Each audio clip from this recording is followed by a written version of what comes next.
So, I mean, obviously there's a difference between like being on staff and being freelance. So like if you're somebody who's like listening to this and you're trying to be a writer and you're not on staff, if one person rejects it, they might have their own reason for rejecting it. It might be good, it might not be good.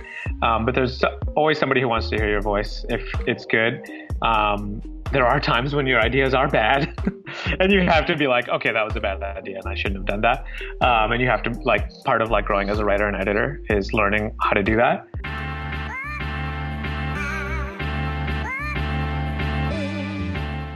You're listening to Creative Breakthrough, the podcast that provides you with the strategies to elevate your creative passion to the next level. I'm your host, creative hustler, and chicken wing lover, Shireen Kassam, aka the Funny Brown Girl. And yes, I have an unhealthy obsession with chicken wings. Now, get ready to flex your creative muscle and keep winning.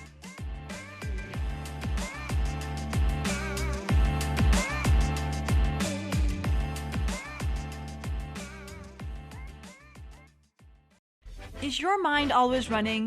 Do you struggle focusing? Do you have a hard time turning off after your 9 to 5 to focus on your creative passion? Well, then I may have an answer for you. CBD. CBD is an active ingredient in cannabis derived from the hemp plant. But unlike its cousin marijuana, it doesn't give you the psychotic high. And it's legal in most places, including the United States. Since I introduced CBD into my daily life, I've felt less anxious and more creative. It's helped me sleep better, be more relaxed, and most of all, it's helped me turn off after a stressful day and focus on my creative hustles. If you want to learn more, check out hooray4cbd.com and use the code PODCAST to save 10% on your first purchase. Again, that's hooray4cbd.com and promo code PODCAST to save 10% off any CBD purchase. Welcome back to another episode of The Creative Breakthrough. I'm your host, Shireen Kassam. For those of you who are joining us again and already know me, I know I probably say this a lot, but I am so grateful that you come back week after week after week to listen to this podcast.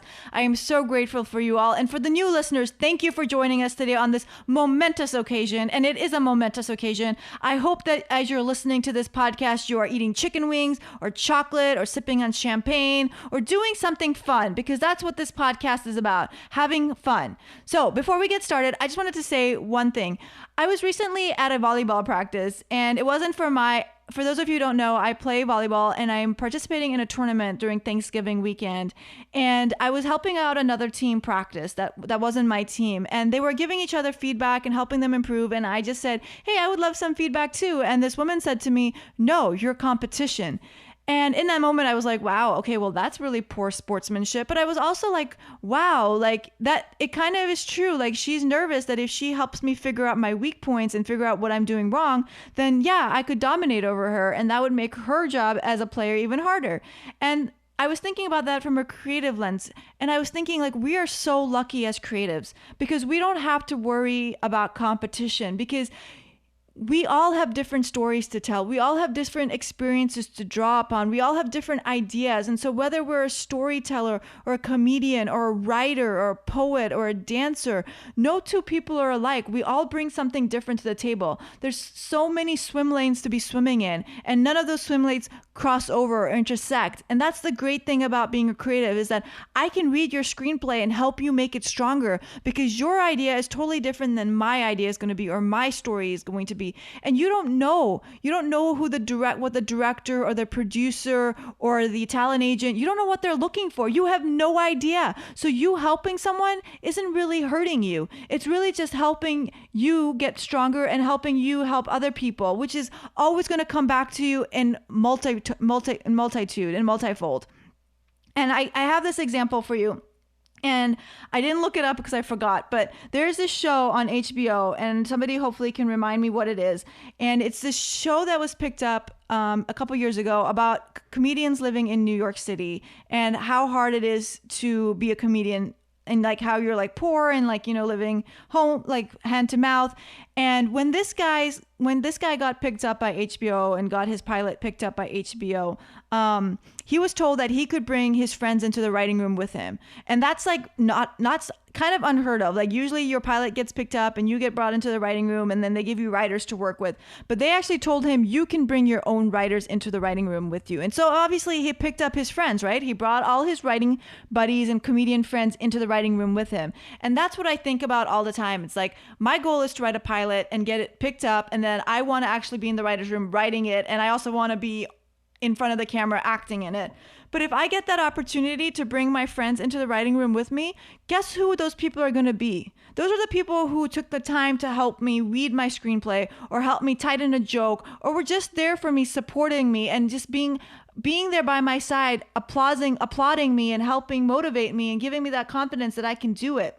You know who's not going to be there? The people who said no, the people who said you're my competition, the people who were nervous that if they helped me, I was going to get further ahead than them. But guess what? When I get that phone call, I'm sure those people are going to slide into my DM asking me for help. And so I say that to you because you never know who you're helping. You never know where that's going to get you. You never know what that's going to give you back, right? And even then, you shouldn't even be doing it for those things. You shouldn't be saying, well, I'm going to help him because I think he's going to be famous one day. You should be doing it because you want to be doing it. But as creatives, I just want to remind you that we're not each other's competition. We are actually in such a great spot because we can help each other get stronger and not worry about somebody stealing our limelight or stealing something from us. Because again, remember, your experiences, your stories, your ideas are all so different. And so there's no intersection around who can do something better than the other. Okay? I hope that all made sense. Now, this week, we're doing something different with the podcast. I'm actually splitting the podcast episode into 2 separate episodes, and I'm doing this for a couple of reasons. One is I always try to keep the episodes short. Like I literally go into the interview thinking I'm going to keep this episode at 20, 25 minutes because that's what I know people like. And then I get all these other questions pop into my head and I just want to keep learning and talking to the person. And all of a sudden the interview is like an hour. And I know a lot of you have written to me and said, Shireen, that's a lot of time for us to listen to this. So I'm splitting the episode into 2 so that it's more manageable, bite-sized pieces so you can listen to it while you're eating a meal or driving to work or going for a jog. And then it's not too long, but it's not too short. So I would love your feedback on if you like this new format or not. Okay, so let's get into it. This week, we're talking to Ahmed Ali Akbar, who is the writer and host of the See Something, Say Something podcast and video series. Previously, he was a staff writer for BuzzFeed and a Detroit public school teacher. He acted as a correspondent to Netflix's Follow This, Pushkin's Solvable, and other shows. He was the editor of the now defunct Rad Brown Dads Tumblr and contributed to the Salaam Love essay anthology. He's a graduate of University of Michigan, Ann Arbor, and holds a master's in Islamic studies from Harvard Divinity School. What are we waiting for? Let's get started.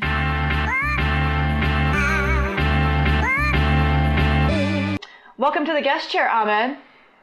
Hey, thanks for having me. Thank you for being here. I can't believe I'm talking to you. I listened to your podcast and now it's just so weird that I'm actually like talking to you, because when you listen to a podcast, it always feels like you're talking to me and now I actually get to talk to you.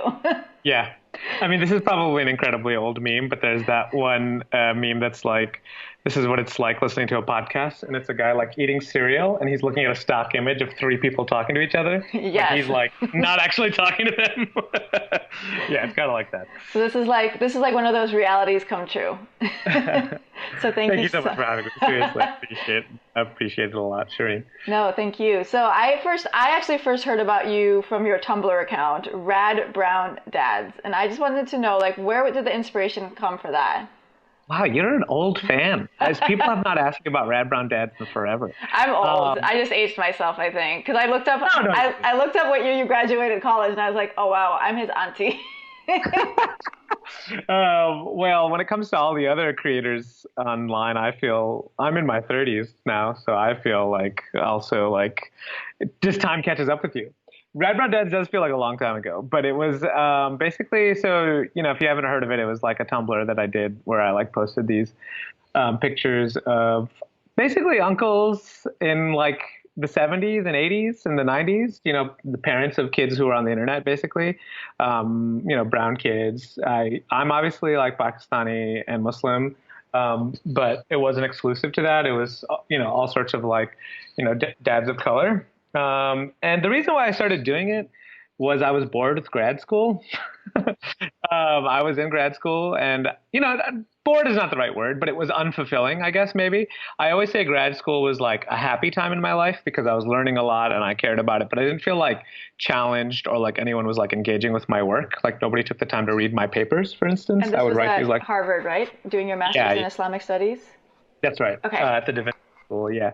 So I didn't feel like anyone was engaging with my work. So I don't know what happened, but I like I think my cousin like had an idea of like capturing how ridiculous his dad and my dad are together. They're like kind of an odd couple. But somehow it just transformed into this thing where I was like posting these photos and it became like kind of addicting to do instead of my papers.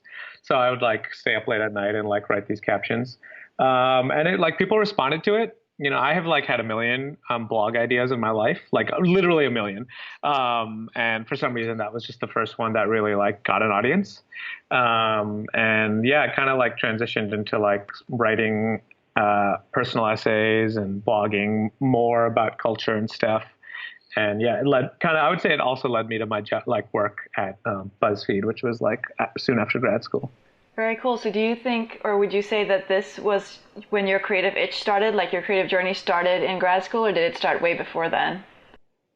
I think I've always blogged, for instance. Like I was on LiveJournal. Oh, wow. Like, I think I 2000. remember that. Yeah. Not that I was like looking for an audience, but like my high school friends and we were all on LiveJournal and I like loved writing. And it was like, I never felt happier than when like I wrote a LiveJournal post. And I always really liked music and stuff. I was, on the path to like professional school of like, first being a doctor and then maybe a lawyer and all that stuff. But I just realized that I wanted to like talk about culture, I guess. I always had an interest in like, you know, cultural production. So I wouldn't say that it started my itch, but it like solidified that, oh, maybe this is something that I can do. Like, for instance, I never considered being a journalist very strongly. It was always kind of like something I could do, but I didn't really consider doing it until around that time when I was like feeling so underwhelmed kind of by my grad school experience that I like wanted to like connect with people with my creative work. And then like Rad Brown Dads was like a moment where I was like, yeah, this would be great if I could do something like this for the rest of my life. What was your original plan to after you graduated with your master's degree? To go to a PhD program and I'm a professor. I always said that I've like as a career, I want to write, I want to teach, and I want to like be engaged with issues of like social justice. That's what I used to say a lot around that time. And I felt like a PhD was way too long of a path to get there and to get similar stuff much quicker if I just started writing. Got it. Yeah. Very cool. So when were you a teacher then, a public school teacher? I did Teach for America right after high school. I was not really sure that I was ready for grad school at that time.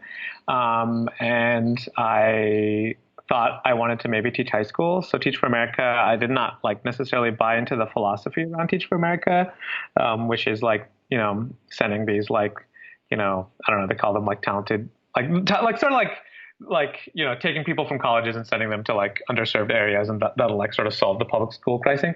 For me, it was sort of like, you know, my first job and interview I got out of college that like felt like a full-time job. And I was like, maybe it's not that I want to like write things. I want to like actually like interact with students.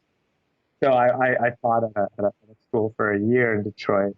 It wasn't very long, but I do feel like I can, you know, it's definitely became part of my identity and really shaped sort of, you know, my trajectory. It was like, I would say of all the things I've done, it's the hardest thing I've done by a long shot. Oh, wow. You know, it was really, really challenging. I often felt like I would never be good enough for that job. And I have a lot of admiration for teachers as a result. Yeah, and as you may know, like even just people who go directly through teachers programs, many of them don't last a year. So I also lasted a full year, and I applied to grad school. I was considering doing the second year, but the school was like, this is like a really hard thing, and if you are not fully committed to this, like it like you'd feel like you can't handle the stress because we know it's a really high stress environment, or like you're like your mind is wandering and you're not like committed to like staying for several years, then you should probably just, you know, consider leaving, and that's okay. They were like totally cool about it. They understood how hard the job was. And I took that as like I had gotten into, sort of my dream school of Harvard Divinity. And I was like, all right, I mean, that's like a sign if I've ever heard one. I was like still thinking about staying. And then I ended up going to grad school right after that. So you were at grad school, you started this Tumblr account, Rad Brown Dads, it went viral. How did that then transition you to working at BuzzFeed? Like, how does one even go from a master's in Islamic studies to working at BuzzFeed? Yeah, I mean, even at BuzzFeed, they thought it was quite funny. They were like, the only person in our staff who has like a master's in Islamic studies from Harvard, which is probably true. So after Rad Brown Dads was sort of like a thing, I started submitting to like essays and writing to different things. And one of the places that took my work was a book called Salaam, Love, American Muslim Men on Love, Sex, and Intimacy. It was edited by Aisha Mattu and Noura Maznavi, who are kind of like inspirations, I think, also for my work. And yeah, I like wrote a personal essay there, and then I continued to like sort of submit, mostly for free, honestly, which I don't recommend. I just didn't know anybody in media whatsoever. Like I literally don't think I can think of a single person that I knew at that time that was a journalist. Besides maybe, I guess, my brother, my sister's husband's brother, but like that doesn't like he's like an investigative journalist. This was like a totally different thing. So I had no idea what I was doing. So I just started writing for like the Aerogram and maybe, I don't know, like Islamic Monthly, like some random places. I don't think that had anything to do with why I got the job at BuzzFeed. I graduated. I had like 5 months of being unemployed in like from like June to October. And I was like applying to all these different media fellowships, which were people who were like either trying to start their career in media or they were like career transitioning. And BuzzFeed was actually the only one that gave me an interview.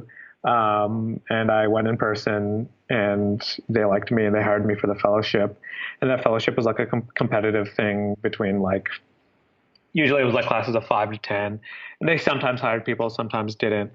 And, I was very different from every other candidate, but ultimately they did hire me and I stayed on there. So I kind of learned everything on the job, which is a really interesting way to kind of pick a vocation. Yeah. So when you said earlier, like, don't do it for free, like, don't submit for free, why not? Like, what did that hurt you think? First of all, I thought when I got the interview, it was like, oh, well, they definitely got me an interview because I was like writing for these places. I was like reviewing comics and like TV shows and stuff for these websites. But they were like, actually, no, that stuff we kind of thought. They were like my interviewee who became my boss for a while and was like a mentor she was like, we actually thought you were like maybe, I mean, like BuzzFeed, as you might know, is like quite like has a sense of humor. So they were like, your resume seemed very serious. But the thing that really like stood out was this like Tumblr that you did. And I was like, oh, so you didn't care about any of the other writing I did? They were like, not really. That was like not a big deal. But it was interesting to us that you were able to build an audience on your own entirely. And that it was like this like kind of like specific thing that hadn't been done before. Right. But if you don't submit for free, then would you have been able to build a resume? So I think like, for instance, I just didn't know what I was doing. So like I was just doing what was kind of the path of least resistance, like people I knew, like connections I knew and stuff. But like if you look, there's like a lot of places that are looking for pitches. And yes, they might, like some places like maybe are going to be like, show us your previous writing samples. And if you don't have any, it's like can be problematic. But on the other hand, you write a really good pitch and you send it to any of these millions of websites, especially at that time when like the economy of online media was like, everyone was throwing money at it. You could get paid for your work and it would definitely be more prestigious than what I did, which is like, still important work. Like I think all that's not really important. Like I'm not saying they're not important. I don't appreciate that work, but like I would have had, I think you can just get paid for your work. Yeah. I mean, that's like a big adage that I picked up in my time in journalism is like, that's what everyone kind of advises. It's like there is enough work out there that you can get paid for. Well, that's good to know. Build your credentials. Yeah, I mean, it's sort of half true. I mean, there's a lot of, the freelance industry is pretty tough also in media. Mm-hmm. So you made it to BuzzFeed, and then you were the host of one of the most popular podcasts, See Something, Say Something, which is musings about being Muslim in America. How did that come about? Like, was that something that you threw out? Was that something they came at you with? So as a writer at BuzzFeed, I was kind of a jack of all trades, but probably like 15 to 20% was like about American Muslims. And I was like, started like a editorial group that focused on that.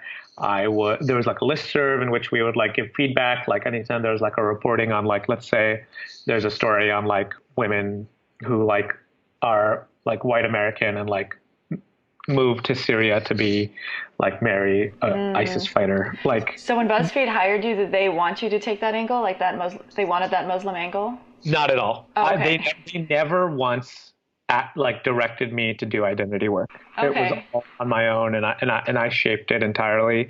And I really appreciate that about them. I think like they incubated a way for me to do it on my own. So I basically my point is like I'd become like over 2 years as a writer, sort of a known voice who could like editorially produce content that was getting recognized. Like I was invited to the White House, the last White House iftar, for the work I did at BuzzFeed, even prior to the podcast. Wow, that's awesome. Congrats.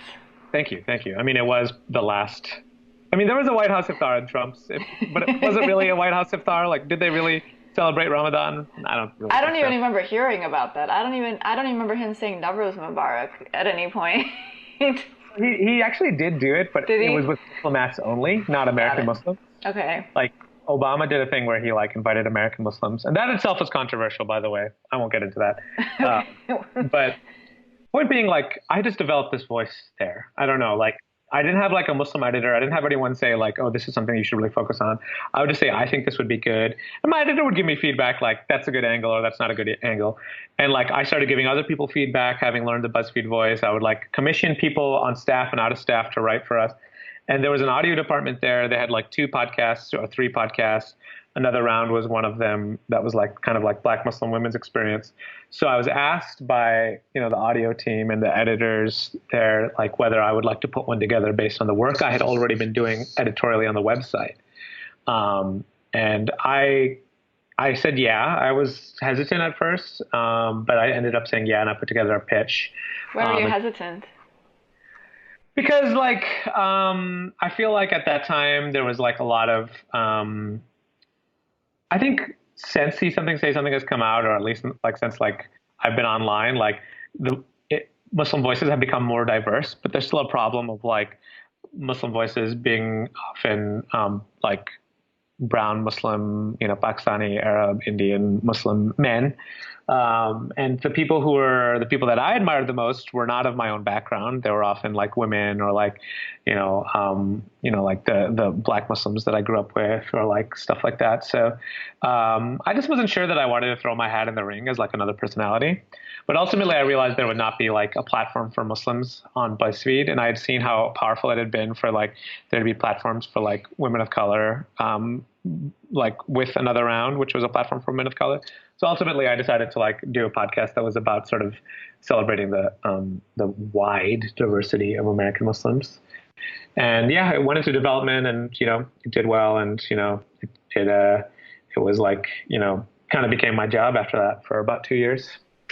And I love everything you just said, because I love how you crafted something, right? You took your passion to BuzzFeed. Well, you took your passion for writing to BuzzFeed, and then you crafted that to be around the passion you had for like what you talked about earlier about like culture and Islam and talking about social justice and stuff like that. And so it's cool that you took your career sort of in your own hands. Yeah, I think ultimately I'm just somebody who just really like I get excited about new stuff, and I don't really like following what people tell me to do. That's probably makes me not a very good worker at times. But I also think it just means like I want to do what feels right to me. And ultimately, I was so incredibly lucky during my time, even in grad school, I'll say, to like to pursue things that really interested me, and me in particular. Like, nobody ever told me like you should really do this stuff. And I like went ahead and did it. Everything I've done has basically been stuff that I'm like really, really personally passionate about. Mm-hmm.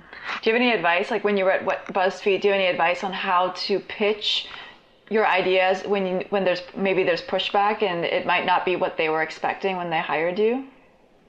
So, I mean, obviously there's a difference between like being on staff and being freelance. So like if you're somebody who's like listening to this and you're, trying to be a writer and you're not on staff, if one person rejects it, there's, they might have their own reason for rejecting it. It might be good. It might not be good. But there's always somebody who wants to hear your voice if it's good. There are times when your ideas are bad and you have to be like, okay, that was a bad idea and I shouldn't have done that. And you have to like, part of like growing as a writer and editor is learning how to do that. I think with pitching, people often want like they want to do like something like, isn't this kind of interesting? Like that this is a thing, or they like overreach. It's like one or the other. It's like they have this really tiny thing or they have this like really big thing, and they're overreaching or they're underreaching. The real good stuff is like somewhere in the middle. There's a story being told. There's like something there's a narrative. There's like characters, or there's like a concept that's under misunderstood. And, people, I guess, just have to have that perspective, I guess, when you pitch. Like, you want to be confident, but you also want to be realistic about what you're suggesting and what you're pitching. Yeah, I had stuff rejected that I thought was like kind of like for instance, I had some comedy bits that were like, and I ended up doing them and they did do well. And sometimes I feel like I don't understand why they rejected them in the first place. But other times I'm like, it's just like, you don't really always understand what'll do well when you go on the internet. Even I, like as somebody who's been on the internet for like many years, I like never know what will be popular of what I do and what won't be popular. It can be kind of random, you really don't know. And do you try to stay true to yourself when you're posting and putting stuff out there, or do you try to figure out what's working and what's not working and then cater? I try to stay true to myself, but I don't know if I would give that advice to other people. No, that's the advice I always give people, so back me up. No, okay. The reason why I say that is because there is first of all, yes, of course, stay true to yourself. I'm very deep in my career now, right? If I'm talking about people who are like you're early in your career, absolutely stay true to yourself, because anyone can sniff when like somebody is opportunistically trying to do something. But like, for instance, like there is probably a world in which like I pursued certain different things that I would have been happy doing, that would have been better for my career, but I chose to do like what I care about. That's fine. Like, I don't have any regrets about that. But like, it's a little bit of both, you know what I mean? You have to you have to be able to tell your moment, and you also have to be able to, figure out what your voice is. Like this thing about the podcast, like that was an opportunistic thing. I basically, right? Didn't I just say basically that I didn't want to do the podcast at first? But I did it because I knew it would be important. You know what I mean? Like I knew that it would like open up BuzzFeed. It would open up podcast space. I knew that I would enjoy it, but like ultimately I think I'm a writer. I don't think I like to podcast, but I am most passionate about writing.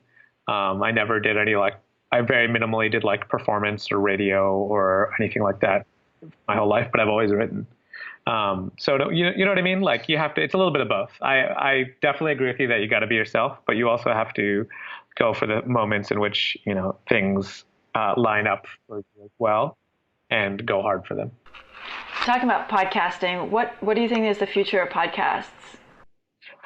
Well, I think a lot of the big players are getting into it, and that is kind of a little, it might, it's got some advantages when big players get into it. When you have like every celebrity has their own podcast, there's probably less air for the little guys, which is a little bit, but at the same time, I'm always impressed by how often podcasts break through.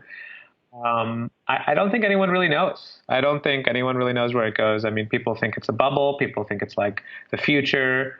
I think it's like market penetration is getting bigger and bigger the more it is around. So I don't know. I don't think I think they're here to stay. I don't know what the future is.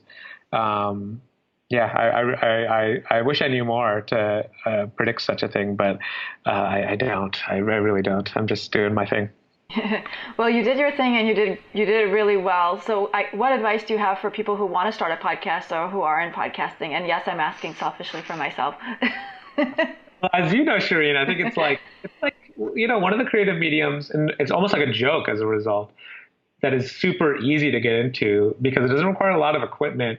It doesn't require, you can always invest more technical skill in it, but in the beginning, it can require less technical skill than like, video or like even writing, for instance. That doesn't mean everyone is good. But like, I think one thing that's important is like, the power of editing. People want to have an interview or a conversation with folks. But like, what story are you telling? Like, do people, especially in the beginning, might not want to just listen to you talk to like somebody else, but how can you like weave an interesting narrative or like make listeners come back and keep them there? It's like an interesting question. So my advice is like to really think about what kind of story you want to tell and to edit and to have an editor, whether it's like a friend or like who, has some experience, or it's like, it might be yourself, but like not just putting out like an hour of uninterrupted tape that just has like music at the beginning and the end. I think most people know not to do that, but you'd be surprised at how often that's the case that people don't. And to care more about your audience and your story than like the business side of it. Like, it's important to be consistent and to like build to be loyal to your audience. I'm independent now and I have like a Patreon, and I think because of, my consistency towards the work and not say something as a business, the Patreon has been pretty successful. Like, people have, like, I'm successfully funding it on its own. And I think it's because I have that commitment to the narrative more than anything else. It's not easy building a brand without seeming cynical. But that's like ultimately got to be the goal, I think. When you say building your story, do you mean the narrative around the entire podcast or the story for each episode? I would say the latter. The former matters, obviously, but like things change over time. That's normal. I mean, like some of the most popular podcasts are ones that like are so different from their beginning episodes. Like, and there's like all these like crazy inside jokes. I mean, I don't listen to these podcasts, but I know it's a thing, like that have developed over time. And yeah, it's like okay for things to change. Like say something is so different from the beginning, I would argue in some ways. I don't like when people listen to the first episode. They're like, hey, I finally started listening to your podcast. I listened to the first episode. I don't listen to the first episode. I sound so slow. But yeah, it's okay to change over time. Just to clarify, the thing I was saying about people making a joke, it's like a joke that everyone has a podcast now. You know what I mean? And like nobody wants to listen to them. So it's like, it should be enjoyable for you, and it's like, that's the ultimate thing. It should be like matter to you more than like the people listening. Like when people are listening in, I'm very excited and happy, but ultimately I'm doing this because I have something I want to say and I have a perspective that I want to share. And, the audience shrinks. It's like, I'm still going to do it because it matters to me. Right. Nope. And I totally agree. And I think that is half the battle with podcasting now, is that you do have half the people who really have a story to tell or want to help people or want to put something out there. Then you have the other half who think, if I put something out there, I can quickly make a quick buck.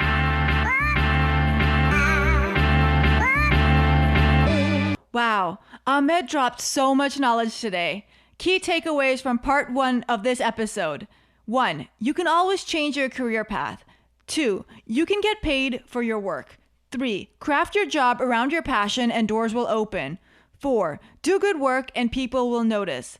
5, if you have a good idea, people will listen. And 6, go hard for the big moments. Join us in 2 weeks for part 2 of this episode. Ahmed and I get more into podcasting, what's next for Ahmed after BuzzFeed, and advice Ahmed has for creators on their journey. Now, go flex your creative muscle and keep winning.